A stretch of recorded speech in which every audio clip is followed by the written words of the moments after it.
Olá, seja bem-vindo. Está no ar 27 segundos pela RCTV, canal 27 da NET Digital. Uma quarta-feira em que o Brasil novamente se viu perplexo diante de tantas denúncias envolvendo as principais lideranças políticas do país. Dessa vez, uma delação premiada do dono da JBS relata que o presidente da República, Michel Temer, do PMDB, deu um aval para continuar um pagamento de propina a Eduardo Cunha, preso na Operação Lava Jato, para que ele continuasse calado, não fizesse revelações sobre as investigações que estavam ocorrendo em Brasília. O depoimento do presidente da JBS, do dono da JBS, também envolve o senador Aécio Neves, do PSDB, pré-candidato, citado até como pré-candidato a presidente da República no próximo ano. Enfim, essa nova crise instalada em Brasília veio logo cedo, seguindo o rastro das revelações de que o ex-presidente Luiz Inácio Lula da Silva tinha mentido no seu depoimento para o juiz Sérgio Moro. Lula teria dito que se reuniu apenas 2 vezes em 8 anos de mandatos com os diretores da Petrobras. Documentos anexados pelo Ministério Público nas alegações finais indicam que foram pelo menos 27 encontros com diretores da Petrobras e Luiz Inácio Lula da Silva. Trechos do depoimento de Lula, que durou mais de 5 horas, o juiz federal Sérgio Moro, da Justiça Federal do Paraná, indicam que Lula repetiu por mais de uma vez que só foram 2 encontros. E, na verdade, estão aí os documentos para provar que foram pelo menos 27. Mas a crise tende a se agravar ainda mais. Em Brasília, como em todo o país, há um clima de perplexidade. Mas em Brasília, mais do que nunca, esse clima é amplificado por conta da presença de todas as lideranças políticas por lá, especialmente no Congresso Nacional. O presidente da Câmara Federal, Rodrigo Maia, não se pronunciou. O presidente do Senado, Eunício Oliveira, também ainda não deu declarações. Porta-voz do presidente da República, assessoria de imprensa do Palácio do Planalto, todos foram chamados às pressas para reuniões de emergência e nós estamos esperando os desdobramentos dessas revelações feitas pelo colunista Lauro Jardim, que pegou a todos de surpresa, vírgula, porque o brasileiro já desconfiava de que esse escândalo da Lava Jato envolveria muito mais pessoas do que simplesmente a ex-presidente Dilma Rousseff e o ex-presidente Luiz Inácio Lula da Silva. Bom, é nesse clima aí de perplexidade que a gente vai chamar aí o clipe do 27 segundos. Vamos trazer o que foi notícia, o que virou manchete em 27 segundos pelas lentes da RCTV.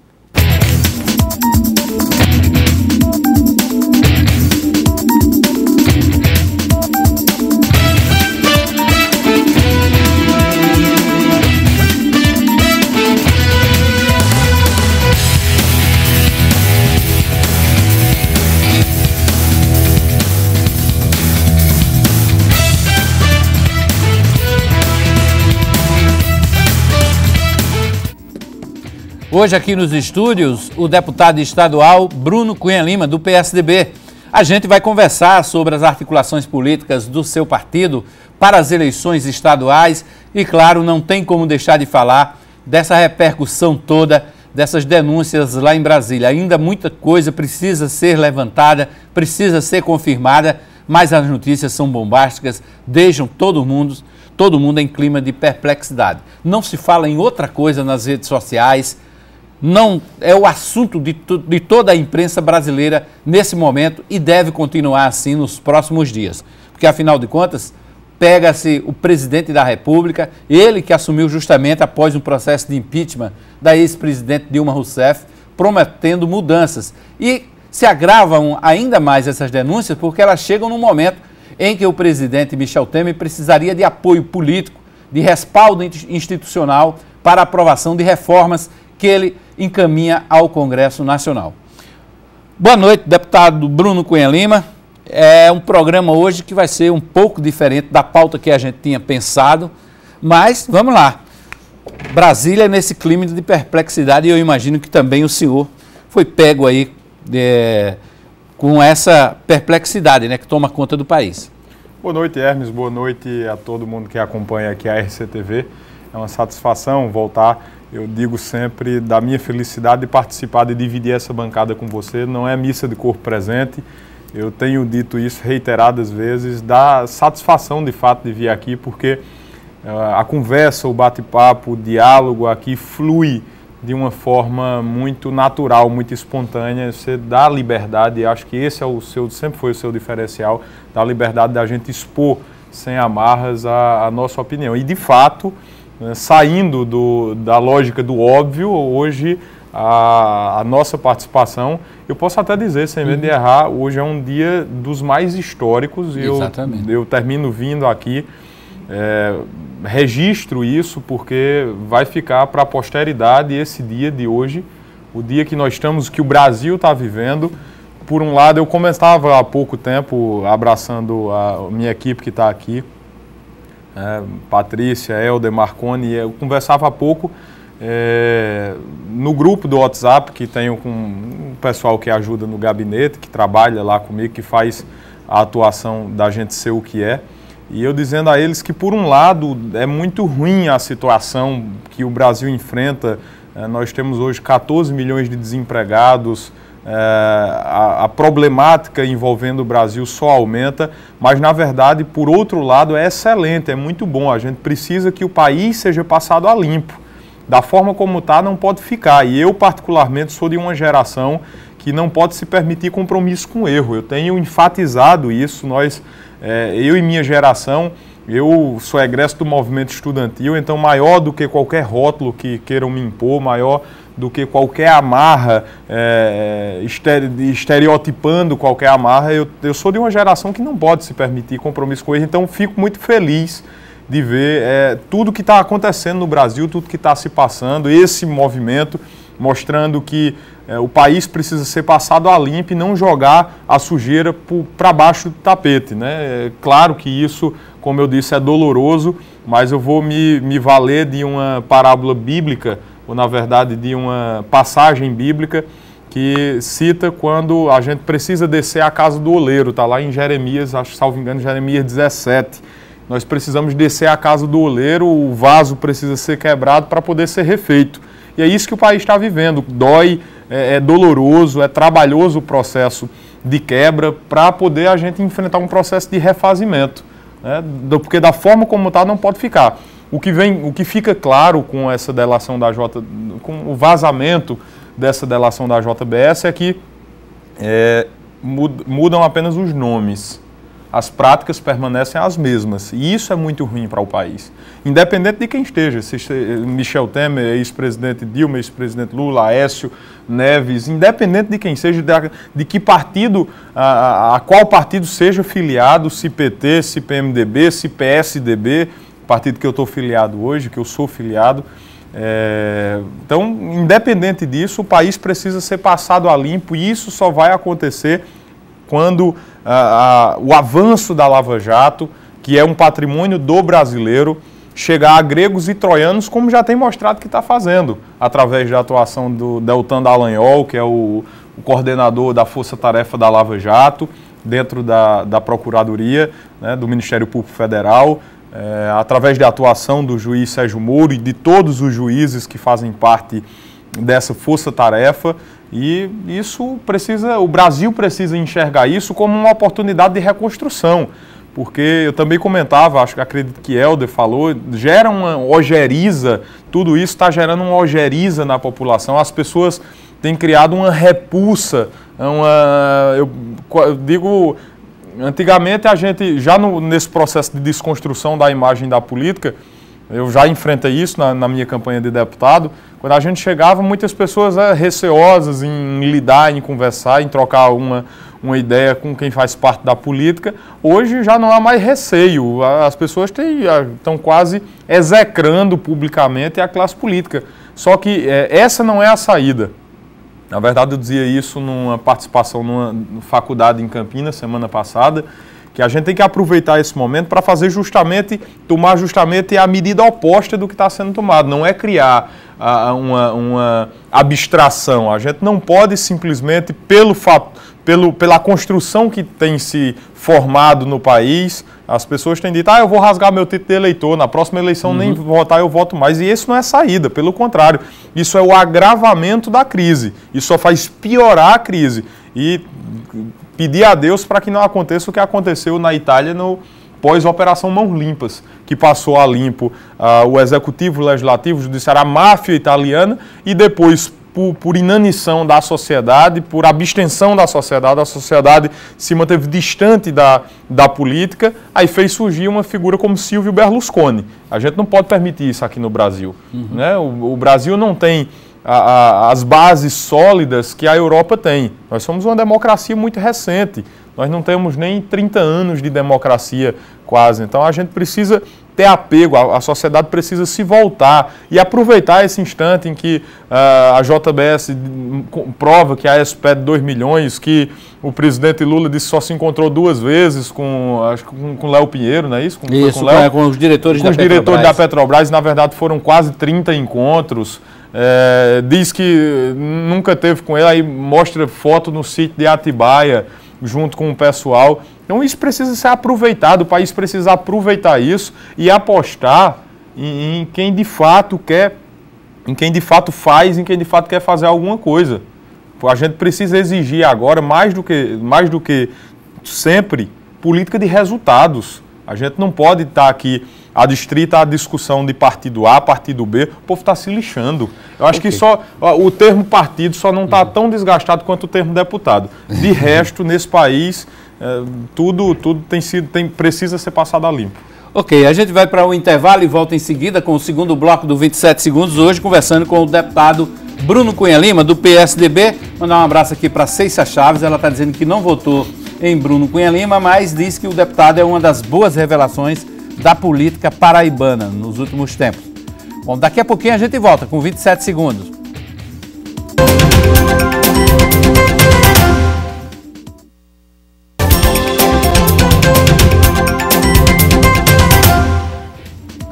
De volta com o 27 segundos pela RCTV, canal 27 da NET Digital. A gente está conversando com o deputado Bruno Cunha Lima, do PSDB. Claro, atento às informações que estão surgindo nas redes sociais, pela internet, dessa movimentação toda no país. O país está numa verdadeira ebulição com as informações do vazamento da delação premiada do dono da JBS, Joesley Batista, que revela uma gravação com o ex-presidente Michel Temer. Michel Temer teria dado aval para que a JBS continuasse pagando Eduardo Cunha, preso, para que ele não abrisse o bico. É muita coisa que Eduardo Cunha deve saber nessa república que está aí caindo os pedaços.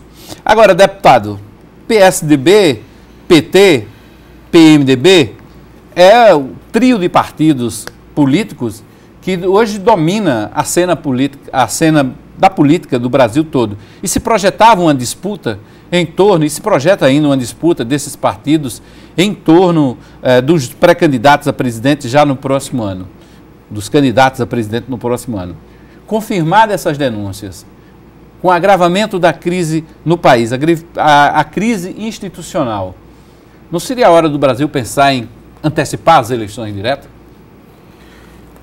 Hermes, como eu disse, o Brasil não tem a solidez de bases institucionais que outros países, a exemplo dos países da Europa, têm. Né? Nós não temos, historicamente falando, uma consolidação democrática como outros países têm. Aqui, eu já rememorei, num período de 100 anos, nós tivemos aí quase uma dezena de constituições. Né? Nós temos as constituições da década de 30, depois temos uma Constituição em 46, temos, enfim, diversas constituições até chegarmos à Constituição de 88, que é a que vigora e que vale nos dias de hoje. A Constituição prevê, em caso de vacância no cargo da Presidência da República e em quaisquer outros cargos do Executivo, em acontecendo no primeiro biênio, ou seja, na primeira metade do mandato, a previsão constitucional e a previsão do nosso ordenamento jurídico é para que essa recomposição do cargo seja feita de forma direta, ou seja, com eleições diretas. Se e caso aconteça no segundo biênio, essas eleições são indiretas. O problema, e aí eu confesso, já entrando na mesma pauta que você, é que o Congresso Nacional brasileiro hoje, e mais do que isso, a classe política brasileira hoje não tem representatividade. Esse é que é o grande problema, né? Pois é, a população não se sente representada. Como é que você pode arguir, como é que você pode apostar, e aí esse o preceito da eleição indireta através do Congresso Nacional, porque quem lá está, pressupõe-se que, por exemplo, na Câmara Federal, represente a população brasileira, no Senado representa os estados. O problema é que parcela importante, percentual importante dessas pessoas que estão lá no Congresso Nacional já não tem representatividade alguma. Então, nasce com a ausência de legitimidade popular, uma decisão que parte do Congresso Nacional. Então, desse ponto eu começo, apesar de o nosso ordenamento jurídico, a nossa Constituição, nos obrigar a ter uma eleição indireta, eu começo a pensar aí numa hipótese de que nós tenhamos um momento constitucional novo, prevendo a antecipação disso. Quem sabe até para um mandato tampão de 1 ano, até que se realize nova eleição. O problema é que a classe política, como está, não tem representatividade. Eu lhe digo isso porque eu estou de cá do balcão. Sim. Você está do lado de lá, a população está do lado de lá acompanhando. Mais uma vez eu vou recorrer ao que dizia no grupo do WhatsApp, sabe o que se passa na antessala do poder quem está introduzido nele. A gente vê, tem o ministro Gilmar Mendes, acho que no julgamento da lei da ficha limpa, isso há alguns anos atrás, 5, 6 anos atrás, ele disse que há coisas que fazem corar frade de pedra. O que se passa na antessala do poder do Brasil faz corar um frade de pedra. E aqui, em relação a isso, tem mostrado mais e mais o que tem se passado no país. Então, muito embora, reafirmando só o que eu disse, muito embora a Constituição preveja uma eleição indireta, eu não acredito na representatividade, na condição de representatividade da atual classe política onde eu me insiro, onde eu me incluo, tá? Porque eu não posso simplesmente apontar o erro e a falha do Congresso Nacional, esquecendo aqui da própria Assembleia, onde você que acompanha diariamente a atuação da Assembleia, eu venho dia após dia reclamando, por exemplo, da falta de quórum. Como é que você não tem quórum para votar a ordem do dia? Numa casa de 36, você não consegue juntar 19 em horário de trabalho. Então, esse problema atinge gregos e troianos, atinge desde o Parlamento Mirim, as câmaras municipais, as assembleias legislativas. Essa revolução que precisa acontecer no Brasil, precisa acontecer, para usar um jargão que foi muito comum no final da década de 70, da reabertura do país, precisa acontecer de forma ampla, geral e irrestrita. Com tudo e todos. E aí, mais do que mudança de rostos, a gente precisa de mudança de práticas. Já entrando no princípio do que você falou. Você perguntava como é que o país vai se comportar tendo as 3 principais siglas, PMDB, PT e PSDB, envolvidas em tudo isso. Nós precisamos discutir agora política pública, política de resultado, de uma forma que seja maior do que as siglas. Por exemplo, eu posso citar o caso do prefeito João Dória. Dória, por um acaso do destino, hoje está no PSDB. Mas a prática que Dória tem tido lá é maior do que qualquer prática partidária, política. Eu acho que a gente precisa agora enxergar pessoas e não rótulos. Uhum. Se a gente se apegar mais uma vez aos rótulos, vai ser muito difícil a gente conseguir transpor essa situação. Agora, só tem uma saída, a população voltar a se aproximar, voltar a se interessar e fazer patrulhamento ideológico da classe política. Porque um mandato não me coloca acima da população, na verdade me coloca um passo a menos, atrás. Eu estou ali para servir, para representar. E para isso a população precisa acompanhar, cobrar e saber o que é que está se passando lá. Uhum. Pois o difícil é uma eleição indireta, como prevê a Constituição, porque a eleição indireta pressupõe-se a escolha de um senador ou de um deputado federal lá pelo Congresso Nacional. E é esse Congresso que está em xeque-mate. Não necessariamente um senador ou um deputado federal, não necessariamente, né? Mas são eles que vão escolher.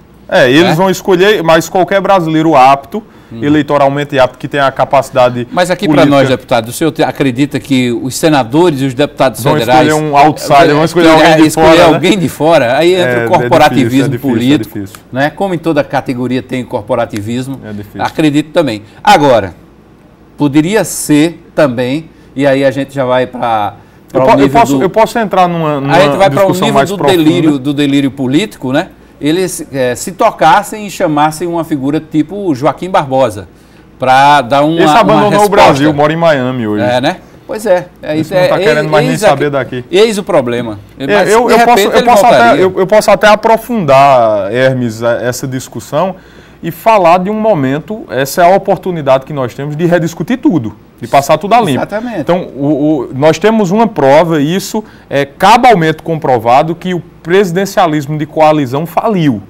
O Brasil não tem condições de manter um presidencialismo de coalizão. Talvez essa seja uma discussão muito profunda para a gente ter, talvez seja uma discussão que não seja fácil, não seja simples, mas nós precisamos enxergar outros modelos. O Brasil não tem condições de manter um presidencialismo de coalizão que vá permitir isso. Um presidente se elege e tem que construir uma base majoritária no Congresso Nacional e, para isso, faz as concessões que nós temos visto.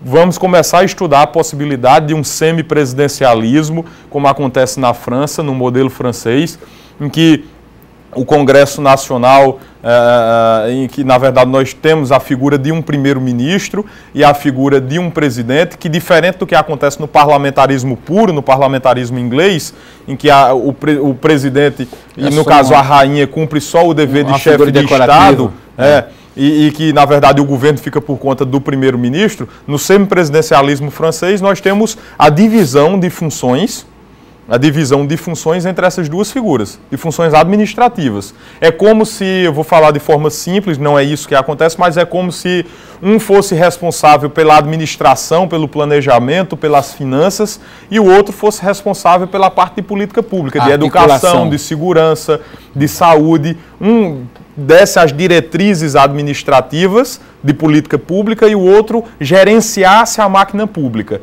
É mais ou menos como isso. E aí, numa oportunidade como essa, nós temos dissolução do parlamento. Você pode simplesmente dissolver o parlamento, como é prerrogativa do chefe de Estado na Inglaterra, no Reino Unido. A rainha pode a qualquer momento, e eu passei um tempo lá, ela dissolveu o parlamento. Você dissolve diante de uma crise, na época, crise dos cartões corporativos lá no Congresso Nacional, ou na Câmara dos Comuns e na Câmara dos Lordes, abuso de cartões corporativos que nós já vimos aqui, dissolveu-se o parlamento. E é isso que a gente precisa ter aqui, como existe nos Estados Unidos, a possibilidade de um recall, né, que seria a revogação dos mandatos, né, e dos mandatários. Você tem a possibilidade de a mesma população que elege, no transcurso do mandato, ir a público, na verdade, ir às urnas de novo para rescindir aquele contrato público que foi assinado, que foi entregue um diploma a uma pessoa. Diz, você não tem mais condições representativas. E é isso, por exemplo, que começa a se discutir lá nos Estados Unidos, com também se vislumbra uma crise, uma possibilidade de Donald Trump estar criando embargos à justiça. Eu não sou nenhum visionário, mas desde a eleição de Trump, eu sempre apostei no impeachment dele. Sempre acreditei que ele não iria terminar o mandato. Eu acho que esse caminho é que está sendo traçado lá nos Estados Unidos. Exato. Ele não vai ter concluído. Começa a se desenhar, né? Exatamente. Bom, a gente vai a mais um intervalo e volta em seguida nessa entrevista com o deputado estadual Bruno Cunha Lima. Fique ligado.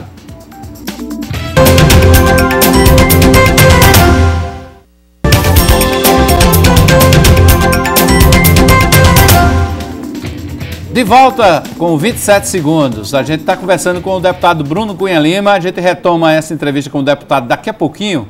Vamos acompanhar o que foi que aconteceu hoje na Câmara Municipal de João Pessoa, porque depois do tumulto de ontem, com os agentes comunitários de saúde protestando, pedindo melhorias salariais, hoje os vereadores finalmente conseguiram debater a Lei de Diretrizes Orçamentárias. A primeira audiência aconteceu lá na Câmara Municipal de João Pessoa. Vamos acompanhar como é que foi. A confusão do dia anterior fez com que a Guarda Municipal ficasse de prontidão na Câmara. Mas a presença nem foi necessária, já que os agentes comunitários de saúde decidiram não acompanhar a audiência da Lei de Diretrizes Orçamentárias. Só que isso não impediu que eles continuassem no centro das atenções.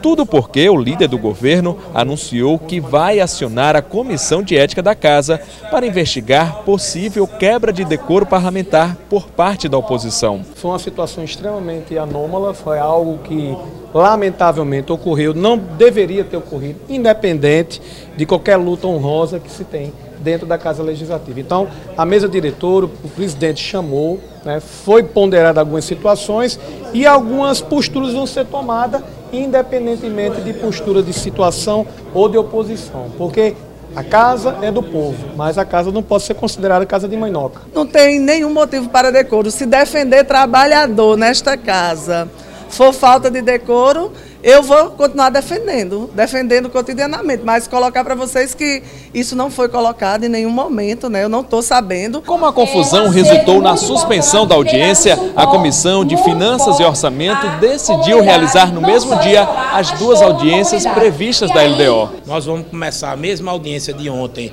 com planejamento e as outras pastas, e após essas pastas, a educação e saúde. Gestores das mais de 30 pastas da administração municipal estiveram presentes. A primeira a falar foi a secretária de Planejamento, Daniela Bandeira, que apresentou o planejamento contido na LDO. Nós trouxemos três grandes ações. A primeira ação é a revitalização, a reforma e revitalização da Bica, do Parque da Bica, e vai merecer uma intervenção à altura do que aconteceu na Lagoa. Então nós teremos uma melhoria incalculável no serviço que é prestado naquele espaço público para melhor atendimento à população que mora e que visita João Pessoa. Além disso, nós garantimos os investimentos na recuperação, no projeto de contenção do ritmo erosivo da falésia do Cabo Branco. É importante, era muito importante para todos nós que esse projeto tivesse contido na LDO. Nós trouxemos também a questão da revisão legislativa. João Pessoa tem um plano de obras, um código de obras e um código de urbanismo muito antigos, que precisam passar por uma reforma, por uma adaptação, precisam ser trazidos para o momento atual. Como é que o mercado hoje ele se manifesta? Como é que a cidade, como é que nós pensamos o crescimento da cidade? Após as audiências, nós vamos estipular o prazo até o dia 31 de maio para receber as emendas individuais de cada vereador, a qual o número de 5, mais 5 para a Comissão de Orçamento e mais 5 para a Comissão de Constituição e Justiça. E aí o prazo que eu tenho é até o dia 20 de junho para entrega do relatório. Porém, na primeira semana de junho, eu quero já entregar ao presidente Bispo Zé Luiz o meu relatório para, no caso, ser já votado em plenário. Durante o discurso de abertura da 20ª Marcha Nacional dos Prefeitos a Brasília nesta terça-feira, o senador Cássio Cunha Lima defendeu a importância do Pacto Federativo e a aprovação da reforma tributária que estão em tramitação no Congresso. A defesa do senador paraibano atende diretamente uma das demandas da Confederação Nacional dos Municípios relativa a essas pautas, principalmente a um veto de artigo na reforma que trata da cobrança do imposto sobre serviço, que será também uma discussão na semana que vem no Senado Federal. Outra discussão que precisa ser feita é a origem e destino dos impostos arrecadados. E nesta oportunidade do ISS, nós poderemos ter essa discussão da origem e do destino desse imposto, uma vez que não é razoável, não tem lógica alguma que poucos municípios concentrem uma arrecadação bilionária em detrimento das mais de 5 mil cidades brasileiras que não conseguem arrecadar aquilo que é gerado no seu próprio território. Esta distorção precisa ser corrigida com muita urgência. Na Assembleia Legislativa, o deputado Tovar Correia Lima voltou a falar sobre o adiamento da escolha do novo secretário de Campina Grande. Nós estamos ainda a discutir esse assunto com o prefeito Romero. Já havia dito à imprensa ontem, hoje pela manhã também fiz esse pronunciamento, no sentido de que nós estamos, claro, à disposição para que a gente possa contribuir com a Prefeitura em Campina Grande, mas é preciso que haja uma discussão muito ampla no sentido de quem vem para a Assembleia, quem sairá da Assembleia, e aí tudo isso depende do prefeito Romero Rodrigues, estamos discutindo isso. Eu acredito que até sexta-feira a gente bate o martelo nesse sentido entre a triangulação entre eu, o deputado Bruno e o prefeito Romero Rodrigues. Bom, ninguém melhor do que responder a essa situação do que o deputado Bruno Cunha Lima, que é outro interessado nessa definição. Lembrando que o deputado Tovar Correia Lima, que você viu aí, ele é o líder da bancada de oposição na Assembleia Legislativa. Agora eu pergunto, deputado Bruno Cunha Lima, é assim? Não tem ainda a definição do prefeito Romero Rodrigues ou a gente já pode considerar Tovar Correia Lima como novo secretário? Não tem nenhuma definição, né? E daqui a pouco, quando terminar o programa, eu vou mostrar uma mensagem que tem aqui no celular, porque desde que nós nos encontramos em São Paulo, né, tem o quê? Já 15 dias que nós estivemos lá em São Paulo e a agenda foi muito corrida lá. Eu cheguei um dia de noite, no outro dia pela manhã só encontrei o prefeito Romero, no outro dia pela manhã junto com o deputado Tovar, o secretário André Agra e Marcos Procópio, presidente da Associação Comercial e Empresarial de Campina.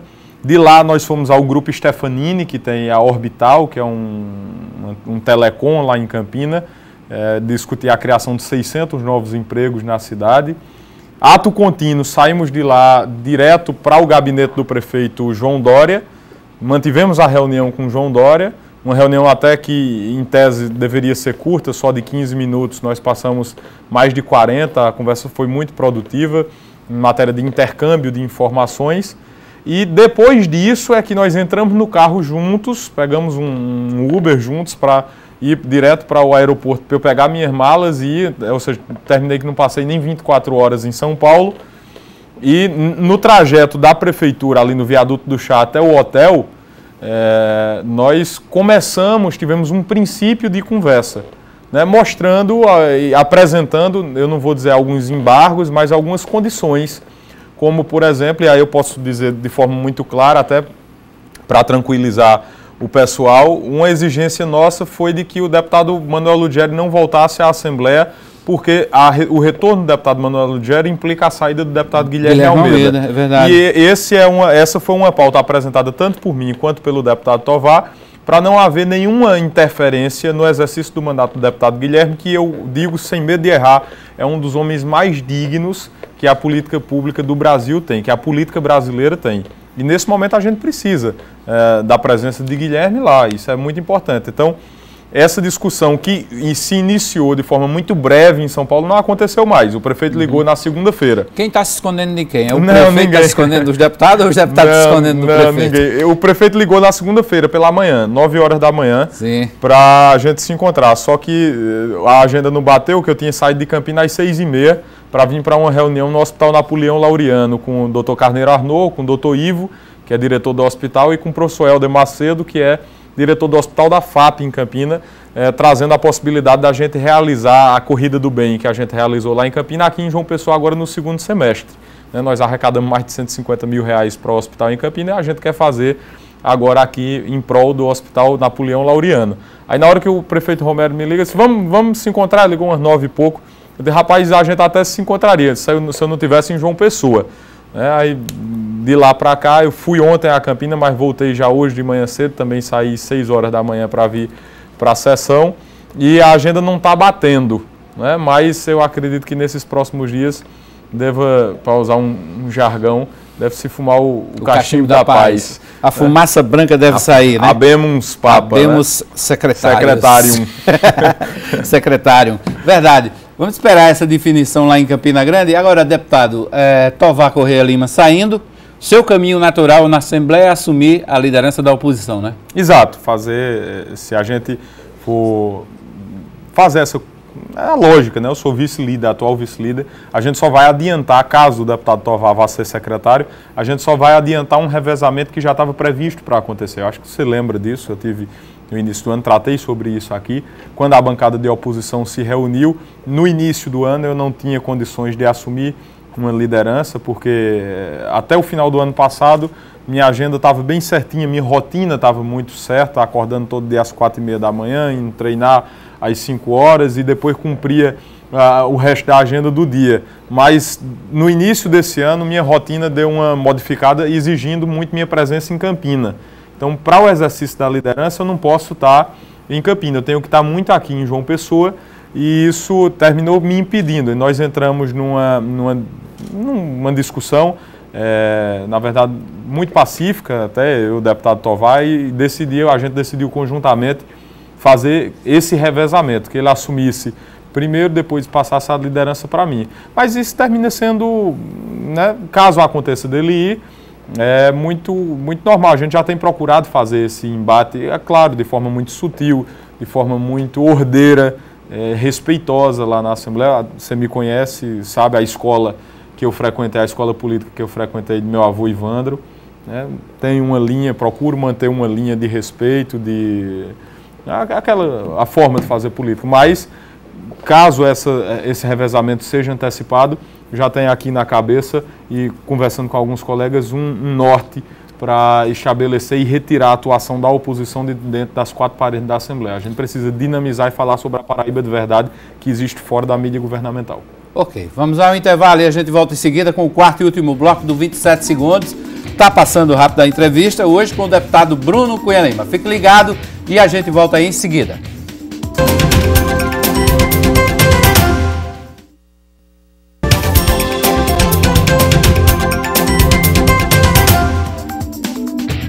De volta aqui com o 27 segundos pela RCTV. Eu vou chamar de novo lá da Assembleia Legislativa uma sonora com Tovar Correia Lima.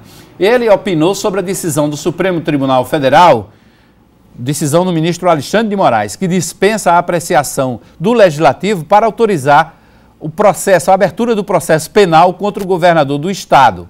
Vamos ouvir Tovar. O governador do Estado, principalmente o governador Ricardo Coutinho, e aí eu vou para um próprio mandato, que é próprio de quem está no poder, e o governador Ricardo Coutinho fez isso, se protegeu de todas as formas. E aí eu estou tentando fazer uma analogia à ação do ministro Alexandre. O governador Ricardo Coutinho se protege, por exemplo, com a imprensa, quando chegou até o Supremo Tribunal Federal e precisou ser decidido em Brasília que a ex-primeira-dama Pamela poderia se pronunciar em relação ao governador Ricardo Coutinho. Eu vejo de toda forma como preocupante, porque o governador do Estado é a instituição, e aí eu não posso advogar hoje só para o governador Ricardo Coutinho, e sim pela instituição, pelo governo do Estado. E aí precisa ver as nuances da lei, precisa ver os meandres da lei, para que a gente possa saber as brechas que ela impõe à sociedade. Não pode, não cabe qualquer pessoa na sociedade representar criminalmente um governador do Estado, e seja ele Ricardo ou qualquer outro governador. É preciso que tenha, neste sentido, pelo menos algum amparo legal para o governador. E aí é uma outra discussão, porque a gente precisa analisar a lei, analisar qual a decisão do ministro Alexandre, para que a gente possa se pronunciar com mais propriedade ao assunto. Pois é, está aí a posição do Tovar Correia Lima. Essa decisão foi tomada ontem, né, no Supremo Tribunal Federal. Evásio Bezerra também falou sobre isso, mas antes ele falou sobre as composições de alianças que estão sendo sugeridas no PSB.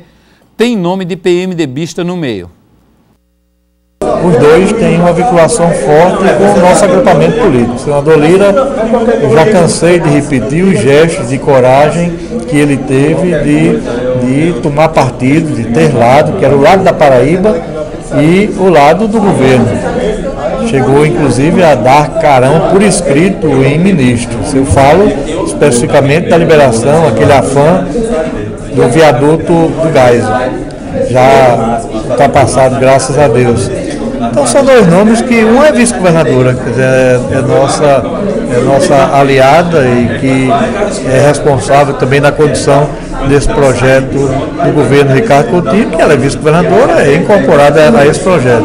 Então eu tenho que respeitar a opinião de um colega, a opinião de um colega atuante que tem força também no nosso diretório tem amizade, tem conceito com o governador. Então, eu concordo com ele, eu acho que nós estamos ainda examinando, o governo tem o que é mais importante, que é um projeto, tem o que mostrar, e no momento oportuno nós saberemos, sob o comando do governador Ricardo Coutinho, escolher ou um candidato do PSB ou um candidato de um partido que tem simpatia, de um partido que faça parte do nosso agrupamento político.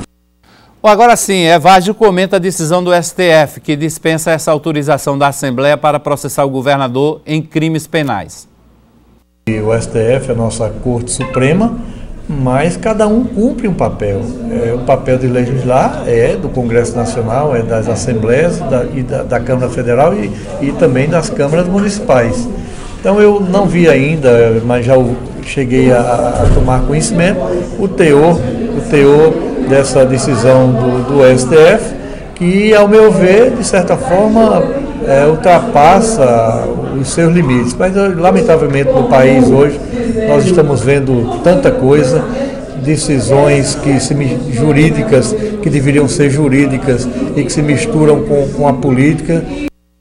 Tá aí a posição do deputado Evásio Bezerra. A gente ouviu aí o líder da oposição e da situação, e a gente vai ouvir aqui o futuro líder da oposição, Bruno Cunha Lima, sobre essa decisão do STF. São apenas os crimes penais, né? Mas as assembleias perdem um pouco também de sua prerrogativa, independente de quem esteja no executivo. Eu não acho. Não? Eu confesso que não. A formação do deputado Evásio, acho que é em psicologia, a minha formação é em direito. Eu posso, talvez, opinar com um pouco mais de conhecimento. No Brasil, se criou um lugar comum, se chamar a prerrogativa de foro privilegiado, e que, na verdade, não é nenhum privilégio. Se a Justiça, se o STF julgasse, esse passaria longe de ser privilégio, né? Porque você simplesmente, com a prerrogativa de foro, que leva, por exemplo, para o Supremo Tribunal Federal, o julgamento de deputados federais, de congressistas como um todo, de ministro, de presidente da República e de quem se iguale ao cargo de ministro, você leva para lá e impede o duplo grau de jurisdição, né? Você não tem mais um novo grau para recorrer. Você vai recorrer a quem depois do STF? A Corte Internacional de Haia ou a Deus? Né? Você não tem a quem recorrer. Agora, a deturpação disso transformou, claro, a prerrogativa de foro em foro privilegiado. Agora, essa prerrogativa de foro não quer dizer que essa pessoa deva gozar de privilégios, né? Quando o STF, eu confesso que não conheço na íntegra a decisão do ministro Alexandre Moraes, e muito discordo dele em algumas decisões, como as decisões liberalistas que ele tem quando trata de aborto, quando trata de uso das drogas, de liberação das drogas. Nesse ponto eu discordo, eu sou mais conservador, confesso, mas em outros momentos, e os livros de constitucional do professor Alexandre são obras primorosas, chegam a ser obras poéticas do direito.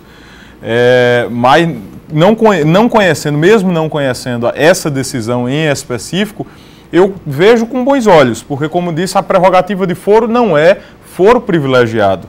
Porque se o governador de estado, se o chefe de estado comete um crime, né, se ele comete de fato um crime, como por exemplo um crime contra a vida, por que precisar de autorização da Assembleia Legislativa para processá-lo e para julgá-lo, quando na verdade antes de estar governador ele é um cidadão comum, né? Aí a prerrogativa de foro faz com que ele seja julgado no Tribunal de Justiça ou no STJ, na verdade. Mas não depender de uma decisão política, porque essencialmente é isso. Quando você transfere para a Assembleia a possibilidade de a abertura ou não de um processo criminal, você está submetendo a uma decisão política, uma decisão que é judicial. Então, nesse ponto, eu concordo com o ministro Alexandre Moraes. Eu acho que um governador é um cidadão como outra pessoa qualquer, é funcionário público, não de carreira, mas um funcionário público escolhido para exercer um mandato eletivo, e por isso, ele, como eu disse há poucos instantes, ele não se coloca um patamar acima. Na verdade, ele se coloca um patamar abaixo, ele está abaixo da população. Certo. A população é que deve ter a força dentro disso tudo. Então, mais uma vez, só para frisar, Eu não concebo a prerrogativa de foro como privilégio. Ele tem a prerrogativa de foro e deve ser julgado na Superior Tribunal de Justiça. Agora, depender de uma decisão política para abrir um processo criminal, não. Eu acho que tem toda a razão a decisão do ministro e caso um governador de estado cometa um crime, ele pode sim ser alvo de um processo criminal independente de posicionamento da Assembleia. O que os ministros do STF estão fazendo, estão decidindo, é exatamente sobre caso concreto. Já faz aí uns 15 dias que foram 3 estados que foram julgados pelo ministro Fachin. Esse mesmo caso, essa mesma ação direta de inconstitucionalidade, e o ministro Fachin considerou inconstitucional esses dispositivos estaduais. Resultado, os outros ministros que têm ações também nesse sentido começaram a julgar no mesmo sentido para dar repercussão geral. Exato, era o que eu ia dizer agora, até porque existe um filtro hoje dentro do regimento do Supremo Tribunal Federal chamado repercussão geral. Muito embora seja, por exemplo, uma afronta à Constituição, porque os recursos extraordinários, que são aqueles recursos que têm o condão de subir um processo para a Suprema Corte, para o Supremo Tribunal Federal, eles só serão aceitos reconhecendo-se a repercussão geral. Ou seja, uma decisão que não sirva única e exclusivamente no caso concreto, mas que possa ser aplicada aos demais casos que a eles se igualem, né? Que é o caso, o ministro Fachin tomou uma decisão em relação a alguns estados e a repercussão geral termina, que cria o que nós chamamos de uma... agora, inclusive, falhou a memória, mas... a repercussão geral. Mas cria... Jurisprudência. Isso, jurisprudência.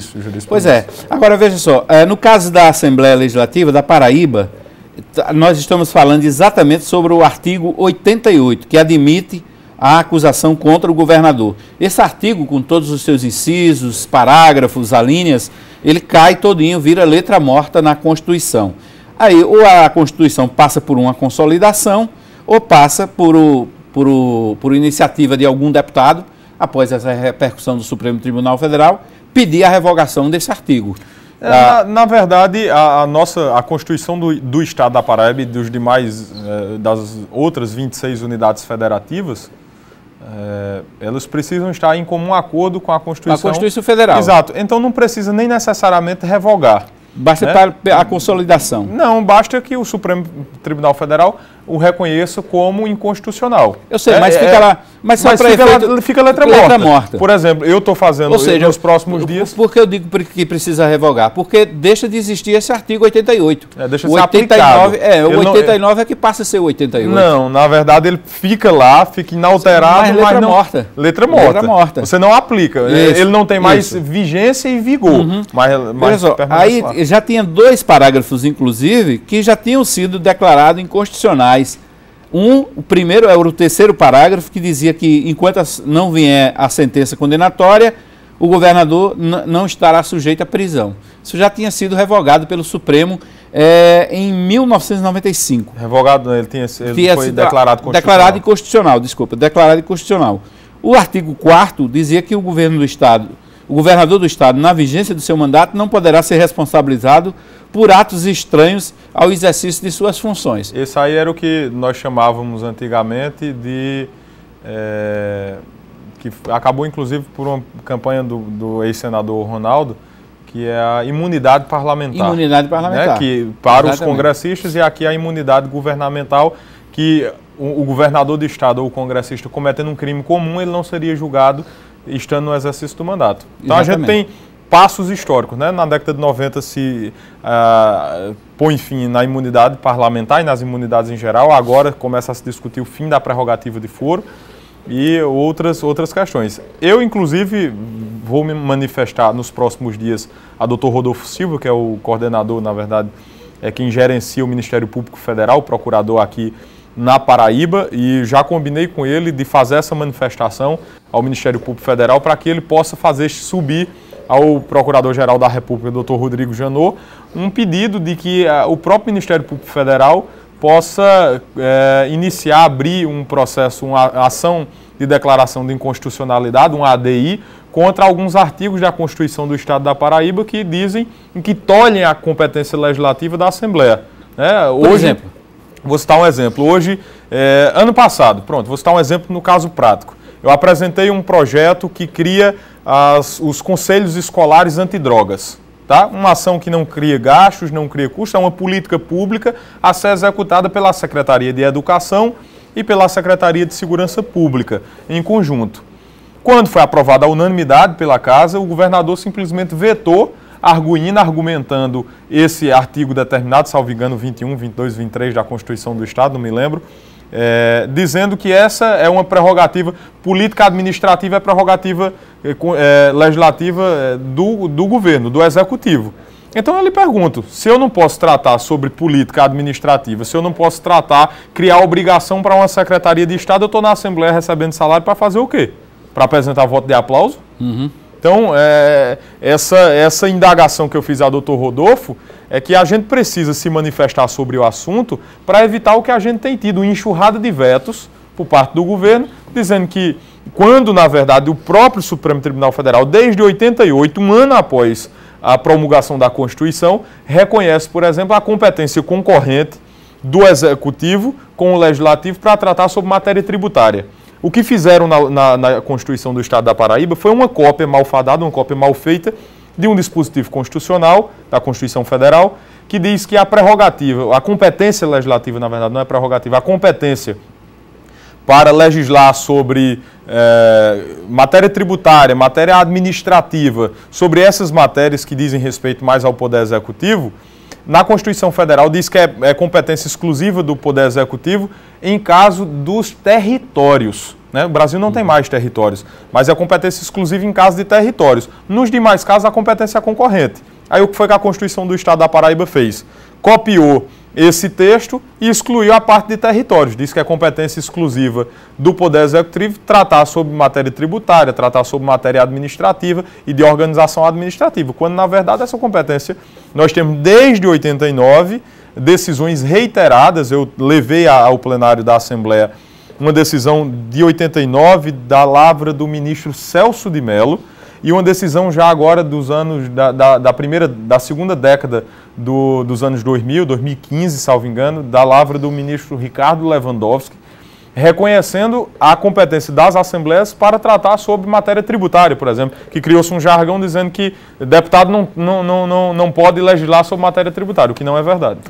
Ok. Bom, para a gente encerrar aqui, tem uma informação que está nas redes sociais daquele blog O Antagonista, né, que é muito credenciado.